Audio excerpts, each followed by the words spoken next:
borderland that lies between the countries of Egypt. Es una película que se rodó en Zaragoza en el año 58, no solo en Zaragoza, pero en Zaragoza, concretamente en Valdespartera, en alguna zona de Cuart y seguramente en alguna zona de Botorrita. Los dos actores al principio eran Tyrone Power y era Gina Lollobrigida, que acaba de tener unos primeros éxitos, pero cuando el rodaje se traslada a Madrid, que se rodó en el Escorial y en distintos otros lugares, de repente en un lance de espadas, George Sanders y Tyrone Power, pues Tyrone Power tiene un ataque, tiene un infarto de miocardio y se muere a los pocos días. Hay que cambiar el rodaje, hay que buscar un nuevo actor, y el nuevo actor es un señor que se llamaba Yul Brynner, que había tenido 2 años antes el Oscar a la mejor interpretación por El Rey y Yo.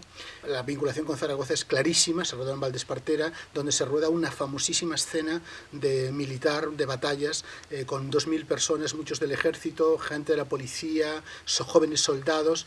Yo creo que nunca ha habido tantos cineastas en España, en Aragón, como ahora. Que ha habido una auténtica proliferación de nombres, de gente que está trabajando y realmente se está haciendo con un entusiasmo y con una generosidad desbordante. Lo vemos en chicos jóvenes, lo vemos en chicos mayores, y a mí eso me parece realmente maravilloso. Es decir, Zaragoza es una capital por excelencia del cine, es un plato de cine y es un lugar donde nacieron muchos fabricantes de sueños cinematográficos.